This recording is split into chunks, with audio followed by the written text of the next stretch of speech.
الحمد لله الذي وكفى والسلام على عباده الذين اصطفى أما بعد فأعوذ بالله من الشيطان الرجيم بسم الله الرحمن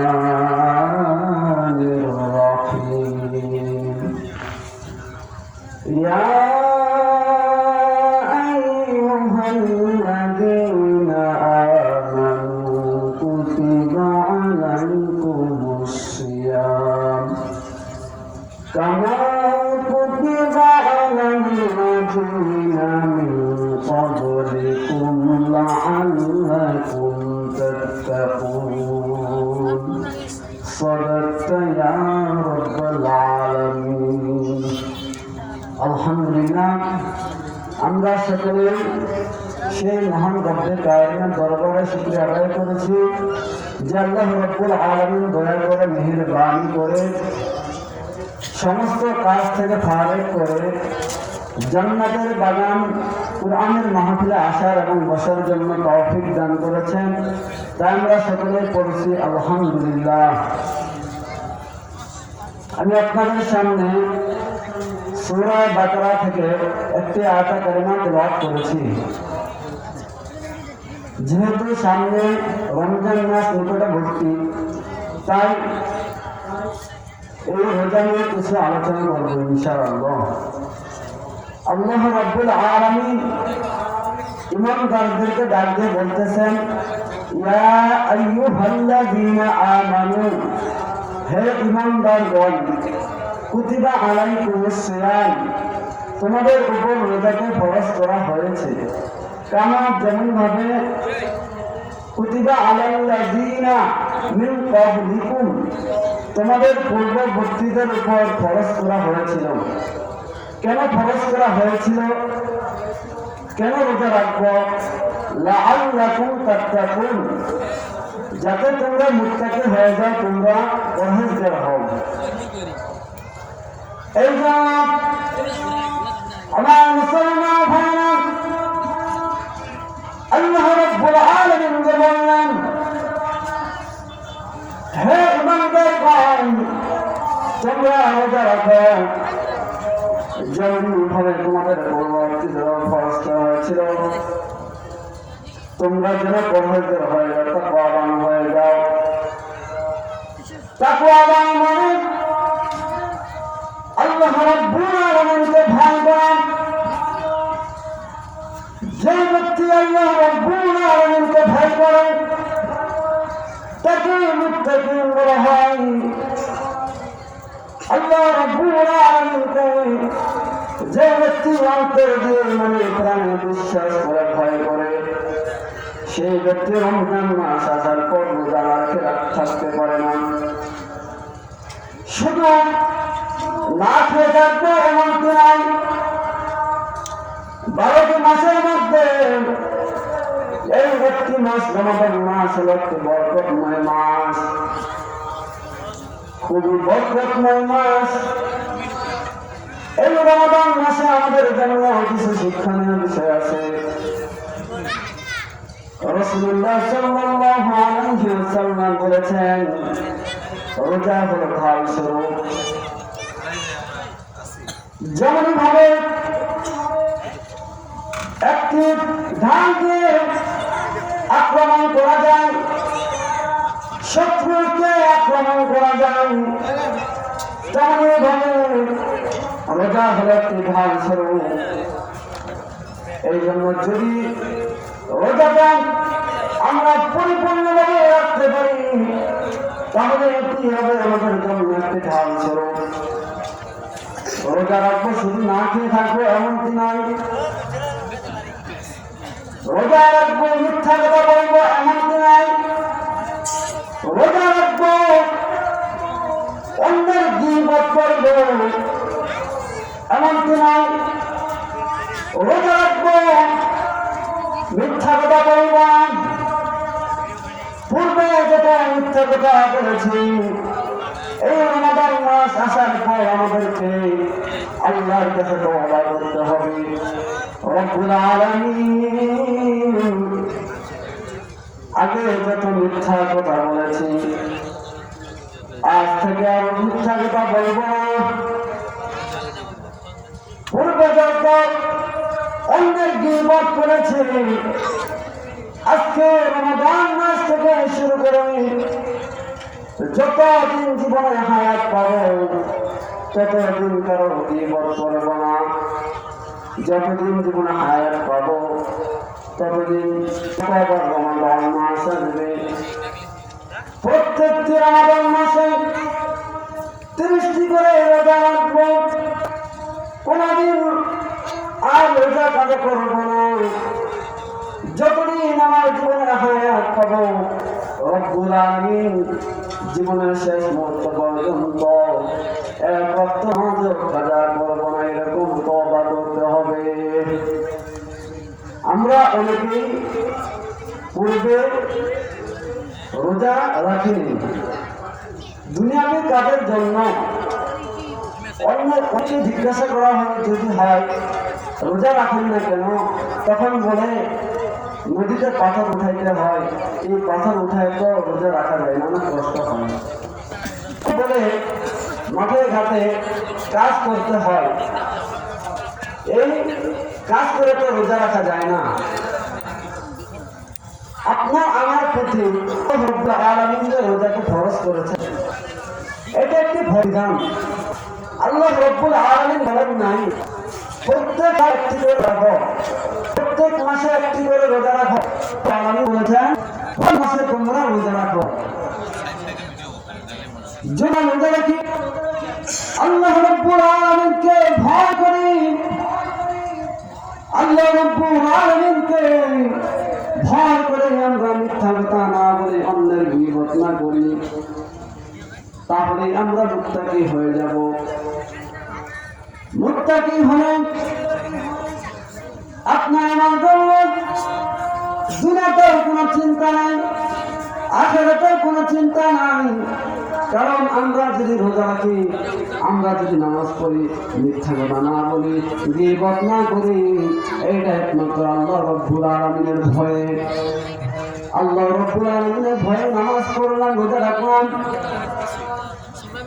হজ ফরজ হয়েছে হজ করলাম, নেশার পরিমাণ মালের মালিক হয়েছে, যাকাত ফরজ হয়েছে যাকাত দিলাম, মিথ্যা কথা বললাম না, অন্যের গীবত করলাম না, তাহলে আল্লাহ রাব্বুল আলামিনের ফরজ বিধানগুলো পালন করার কারণে কাল কিয়ামতের দিন আল্লাহ রাব্বুল আলামিন জান্নাত দান করবেন। সুবহানাল্লাহ। মুত্তাকি এমনটি নয় আল্লাহ রাব্বুল আলামিনকে ভয় করলাম আর মিথ্যা কথা বললাম। যদি কেউকে জিজ্ঞাসা করা হয় আপনি কি আল্লাহ রাব্বুল আলামিনকে ভয় করেন, সে ব্যক্তি বলবে হ্যাঁ আমি আল্লাহ রাব্বুল আলামিনকে ভয় করি। এরপর জিজ্ঞাসা করা হয় আপনি কি এই যে রমাদান মাস আসছে আপনি কি রমাদান মাসে রোজা রাখছেন, রোজা রাখা শুরু করেছেন, নামাজ পড়েছেন? তখন সেই ব্যক্তি বলে না আমি রোজা রাখি না, আমি নামাজ পড়ি না। অনুরূপভাবে আরেক ব্যক্তিকে জিজ্ঞাসা করা যদি হয় আপনি কি আল্লাহ রাব্বুল আলামিনকে ভয় করেন, সেই ব্যক্তি বলবে হ্যাঁ আল্লাহ রাব্বুল আলামিনকে ভয় করি। এরপর যদি জিজ্ঞাসা করা হয় আপনি কি রোজা রাখেন, নামাজ পড়েন, তখন সেই ব্যক্তি বলে যদি আমি রমাদান মাসে রোজা রাখি, আমি নামাজ আদায় করি, আমি মিথ্যা কথা বলি না, অন্যের গীবত করি না, তাহলে সেই ব্যক্তিকে বলা হবে মুত্তাকি। এই জন্য আমাদের প্রত্যেকটি মুসলমানের উপর ফরজ হলো যতদিন রমাদান মাস পাবো প্রত্যেকটি রমাদান মাসে আমাদেরকে রোজা রাখা। বিশেষ করে যুবক ভাইদেরকে বলতে হয় যখন রমাদান মাস চলে আসে তখন তারা দুনিয়াবি কাজের জন্য বেশি করে ব্যস্ত হয়ে যায়।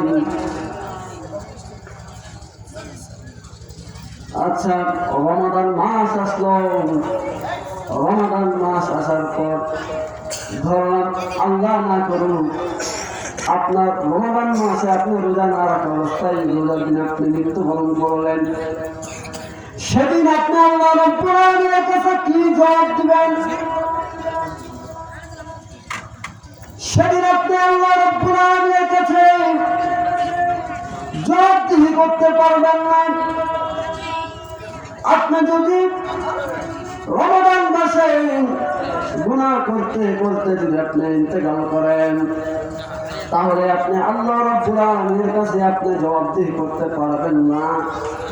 আপনি কোনো কিছু আল্লাহ রাব্বুল আলামিনের কাছে পেশ করতে পারবেন না। অনেকে আছে 12 মাসের মধ্যে শাবান মাস পর্যন্ত সুস্থ, প্রেশার নাই, ডায়াবেটিস নাই। যখন রমাদান মাস আসে, রমাদান মাস আসার পর বলে আমি রোজা রাখতে পারি না। কেন রোজা রাখতে পারেন না? বলে হুজুর ডায়াবেটিস শরীরের মধ্যে, তাই আমি রোজা রাখতে পারি না। আমার হাই প্রেশার, আমি রোজা রাখতে পারি না। এমন ওজোর পেশ করে 11টি মাস সুস্থ, কোন অসুস্থ নাই, শুধু রমাদান মাসে অসুস্থ। তার মানে 11 মাস খেয়েছে, 11 মাস গুনাহ করছে, 11 মাস গীবত করেছে। এখন রমাদান মাস আসছে, রমাদান মাসে যদি না খাইতে পারে, যদি অন্যের গীবত না করতে পারে, যদি গুনাহ না করতে পারে, তাহলে ভালো লাগবে না। এই জন্য অনেকে এইভাবে ওজন পেশ করে থাকে অসুস্থ। আপনি আমাদেরকে বললেন আপনি অসুস্থ, এই জন্য আপনি রোজা রাখতে পারেন না, এই জন্য আপনি রমাদান মাসে আপনি তারাবি পড়তে পারেন না, আপনি 5 ওয়াক্ত নামাজ পড়তে পারেন না। আর অন্যান্য মাসে আপনার কোনো ওষুধ খাওয়া লাগে না, আপনি সুস্থ, আপনি চলতেছেন, আপনি মানুষের হক মেরে খাচ্ছেন, আপনি মানুষের সাথে ঝগড়া করতেছেন, ওই সময় আপনার কিছু মনে হয় না। মানুষের সাথে আপনি মারামারি করতেছেন, তখন আপনি অসুস্থ না, তখন আপনি সুস্থ। যখনই রমাদান মাস আসে তখনই বলে অসুস্থ। আপনি আমাদের কাছে এই অসুস্থতার ওজন পেশ করতে পারতেছেন, মিথ্যা কথা বলতে পারতেছেন, কিন্তু যদি আজকে আপনার ইন্তেকাল হয়ে যায়, তখন আপনি আল্লাহ রাব্বুল আলামিনের কাছে যদি আপনি বলেন ইয়া রাব্বুল আলামিন, রমাদান মাস আসার পর আমি অসুস্থ ছিলাম, তাই আমি রোজা রাখতে পারি নাই। আপনি আমাদেরকে মিথ্যা কথা বলেন, হয়তো আমরা বিশ্বাস করলাম, কিন্তু যদি বিশ্বাস পালন করতাম, যিনি মানব জাতিকে, তিনি জিন জাতিকে, সমস্ত মাখলুককে সৃষ্টি করেছেন, তার কাছে আপনি মিথ্যা কথা বলে আপনি পার পাবেন না। কারণ আমরা জানার আগে, আপনি কাজ করার আগে আপনি কি করবেন সেটা আমার আল্লাহ রাব্বুল আলামিন জানেন। তাই আপনি যদি মিথ্যা কথা বলে ওজন পেশ করেন, আপনার ওজন পেশ করে কোনো লাভ হবে না। তাই আমাদেরকে প্রত্যেককেই আল্লাহ রাব্বুল আলামিনের দেওয়া ফরজ বিধান রোজা রাখতে হবে। এই জন্য আমরা সকলেই এখন থেকে প্রস্তুতি নিব, নিয়োগ করব আমরা যেন প্রত্যেকটি রমাদানের রোজা রাখতে পারি, তারাবি পড়তে পারি। এই জন্য আমরা সকলেই প্রস্তুতি নিব। আল্লাহ রাব্বুল আলামিন আমাদের সবাইকে উক্ত কথাগুলোর উপর আমল করার জন্য তৌফিক দান করুন। আমিন। আসসালামু আলাইকুম ওয়া রাহমাতুল্লাহি ওয়া বারাকাতুহু।